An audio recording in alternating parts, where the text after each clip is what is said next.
Hello friends, आज मैं फिर से एक बार आपके सामने उपस्थित हूँ एक नया टॉपिक के साथ। और ये टॉपिक है सपोर्ट्स और सब्सटेंशिएट्स।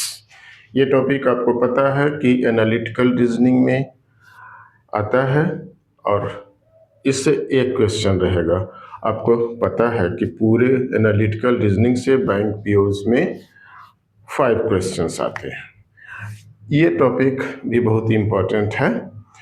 आप इसे ध्यान से समझें और बहुत आसानी से इस पे बेस्ड क्वेश्चन किया जा सकता है। ये आसान टॉपिक होता है।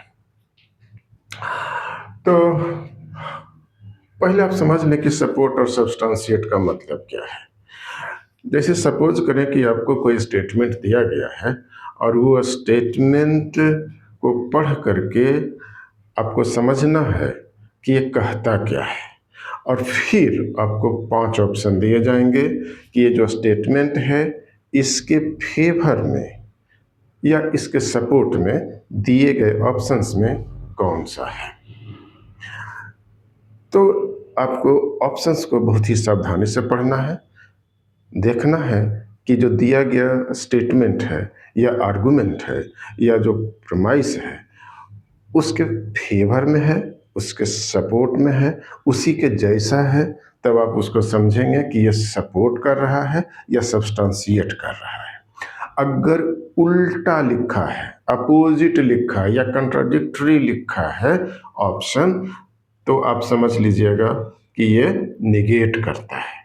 कई बार आपको कंफ्यूज करने के लिए ऑप्शन इस ढंग से बनाए जाते हैं कि उसमें कोई डेटा दे दिया जाता है जो कि आपके स्टेटमेंट में वो डेटा रहता नहीं है, या फिर इररिलेवेंट फैक्ट उस स्टेटमेंट से रिलेटेड नहीं, कुछ डिफरेंट बातें कह दी जाती है जो कोई सेंस नहीं रखता है। तो ऐसे ऑप्शंस को आपको एलिमिनेट करना है। मतलब आप समझ रहे होंगे, जो 5 ऑप्शंस दिए जाएंगे उसमें कोई एक होगा जो उसको सपोर्ट करेगा, बाकी या तो निगेट करेगा या इररिलेवेंट होगा या उसमें डेटा कुछ दे करके आपको कंफ्यूज किया जाएगा। यही चीज़ आपको समझ लेना है और फिर करेक्ट ऑप्शन आपको लगाना है। बातें बहुत स्पष्ट हो गई होंगी, ऐसा मैं समझ रहा हूँ। अब एक एग्जाम्पल लेते हैं। तो एग्जाम्पल कहता है कि there has been a spate of rail accidents in India in the recent months, killing large number of passengers and injuring many more. This has raised serious doubts on the railway's capabilities of providing safety to travelers.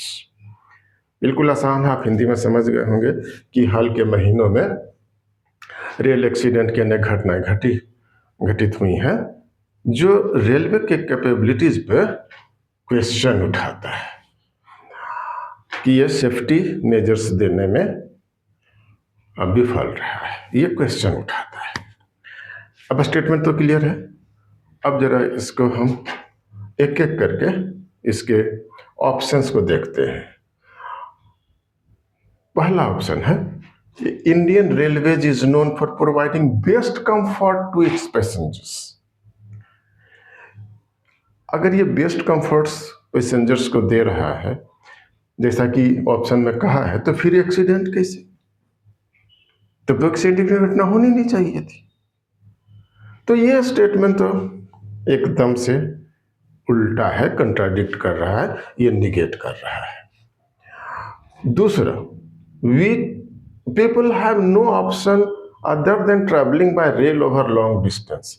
कह रहा है कि लोगों के पास कोई दूसरा साधन नहीं है, रेल से ही जाना उनकी मजबूरी है। ये इररिलेवेंट आर्गुमेंट, इररिलेवेंट फैक्ट है। इसका इंसिडेंस से जो एक्सीडेंट होने की घटना है उससे इसका कोई मतलब नहीं है। ये आपको जस्ट कंफ्यूज करने के लिए एक लाइन लिख दिया गया है, आप इसे एकदम आउटराइट रिजेक्ट कर दीजिए। जो थर्ड ऑप्शन हो कहता है कि the railway tracks at many places have been found to be stressed due to wear and tear in recent times. ये सही है, क्योंकि जो रेलवे ट्रैक है वो कई जगह पे स्ट्रेस्ड है, कई जगह पे खराब हो चुकी हैं और इसी के कारण से रेल घटनाएं होती हैं। तो ये एकदम डायरेक्ट आप रिलेट कर सकते हैं जो स्टेटमेंट दिया गया है, और ये वाला जो है सो इसको क्या कर रहा है, सपोर्ट कर रहा है या सब्सटेंशिएट कर रहा है। तो ये आपका करेक्ट ऑप्शन है। नेक्स्ट ऑप्शन भी देख लेते हैं। तो नेक्स्ट ऑप्शन कह रहा है कि local residents are always first to provide a helping hand to passengers in case of such disasters. ये सही बात है, प्रैक्टिकल है, लेकिन इस एक्सीडेंट से इसका कोई मतलब नहीं है। ये एक्सीडेंट को सपोर्ट नहीं कर रहा है। ये एक स्टेटमेंट है जो कि यहाँ पर इरिलेवेंट है। एक्सीडेंट से इसका कोई मतलब नहीं, सपोर्ट कर रहे हैं लेकिन एक्सीडेंट के लिए रिस्पॉन्सिबल नहीं है। ये आफ्टर एक्सीडेंट लोग हेल्प करते हैं तो वो है, लेकिन डायरेक्ट इस कारण से एक्सीडेंट हो रहा है कि लोग सपोर्टिंग हैंड होते हैं पहले, ये तो कहीं से लॉजिकल नहीं लगता है। अब आप समझ रहे होंगे कि ये जो आपके पास में 4 ऑप्शन थे, इनमें से कौन सा करेक्ट है, और लास्ट वाला ऑप्शन नन ऑफ दीज है। ये तो सभी में लगभग रहता है ऐसे। तो आप समझ सकते हैं कि आपको कैसे समझ लेना है ऑप्शंस को, और फिर इसको रिलेट कर देना है स्टेटमेंट से, और फिर देखना है कि ये उसी के फेवर में है कि नहीं है। अगर फेवर में जाता है, उसी की तरह स्टेटमेंट है, उसी के फैक्ट्स जैसे मिलता जुलता है, तब आप समझ सकते हैं कि ये इसको सब्सटेंशिएट कर रहा है। एक और एग्जाम्पल लेकर के इसको समझते हैं। तो नेक्स्ट एग्जाम्पल है कि most of the companies in IT and IT sector in India have started hiring from engineering college campuses this year and are likely to recruit much more than early recruitment of the earlier years.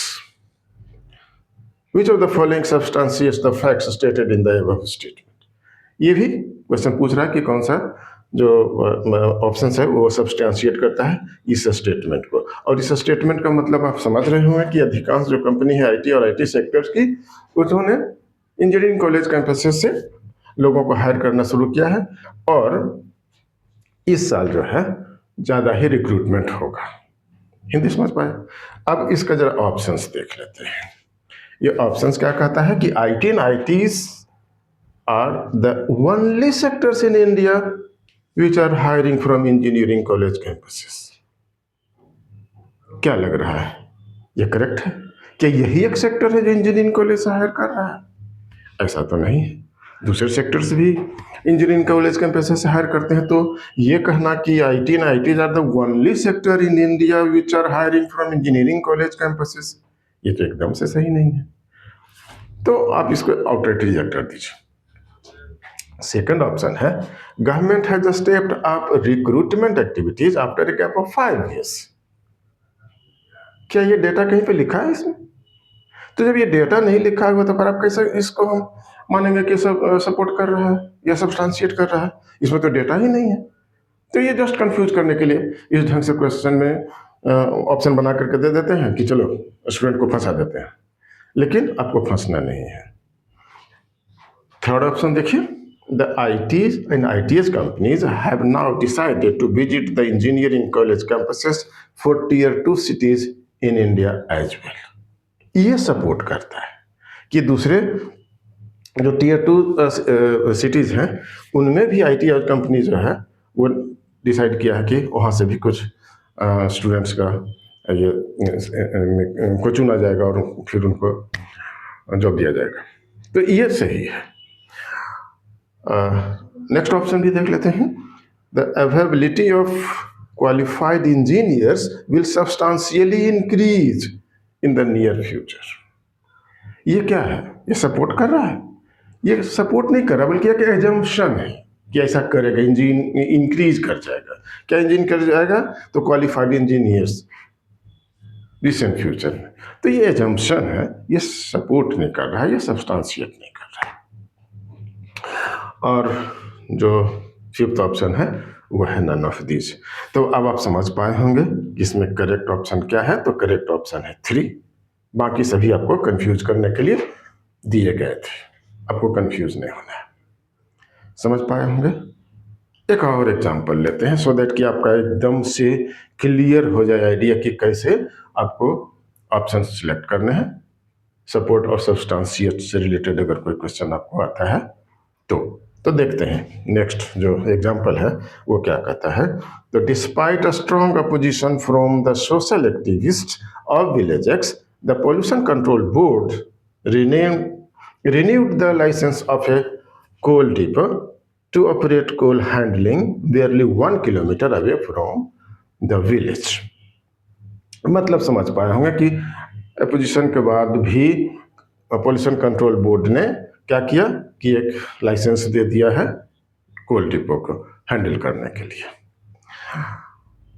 Question कहता है कि which of the following supports the decision of the pollution control board to some extent. कुछ हद तक कौन सा ये option है जो कि पोल्यूशन कंट्रोल बोर्ड के डिसीजन को सपोर्ट करता है। और ऑप्शन है कि several crops were destroyed due to disposal of waste from the coal depot in the previous year.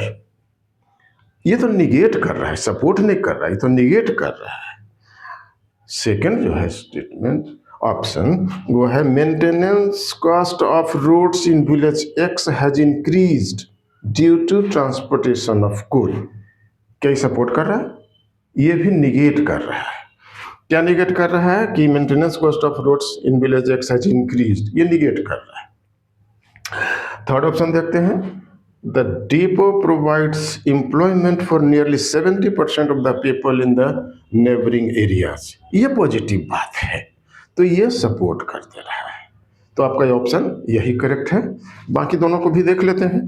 तो लिखा है कि several complaints have been filed against the depot in the past for violating safety standards. ये irrelevant data है, इसका कोई मतलब नहीं है, जस्ट ये दिया गया है आपको कंफ्यूज करने के लिए। इसको रिजेक्ट कर दीजिए, ये सपोर्ट नहीं कर रहा है। और एक और डेटा दिया है ऑप्शन के रूप में कि 9 out of 10 residents of village x suffer from respiratory problems. ये भी निगेट करता है। तो आपको सवाल तो पूछ रहा था कि सपोर्ट कौन कर रहा है, तो इसमें आपने देखा ना कि कुछ निगेट कर रहे थे, कुछ निगेट और कुछ इररिलेवेंट थे। सपोर्ट करने वाला ऑप्शन आपने पहचान लिया कि सपोर्ट करने वाला ऑप्शन जो था वो था ऑप्शन नंबर 3। तो ये आपका करेक्ट आंसर होगा। इसी ढंग के क्वेश्चंस आपको मेन एग्जाम में पूछे जाएंगे, तो आप इसे बहुत आसानी से कर सकते हैं। इसमें कहीं से बहुत कुछ कंफ्यूज होने की जरूरत नहीं, बहुत कॉम्प्लेक्स प्रॉब्लम भी नहीं आता है, सिंपल सिंपल क्वेश्चंस आते हैं। तो आप समझ गए होंगे कि एनालिटिकल रीजनिंग आपको कैसे करना है। अब तक हमने सारे टॉपिक्स डिस्कस कर लिए हैं क्लासेस में, और मेरा विश्वास है कि आप इससे रिलेटेड सारे क्वेश्चन करेक्टली कर पाएंगे, कहीं कोई प्रॉब्लम नहीं होगी। तो वीडियो को देखते रहिए और लाइक कर दीजिए, सब्सक्राइब कर दीजिए अगर वीडियो अच्छा लगता है तो, सो दैट कि हम इनकरेज्ड हों इसी ढंग के कुछ और वीडियोस बनाने के लिए। तो आज के सेशन में बस इतना ही। धन्यवाद।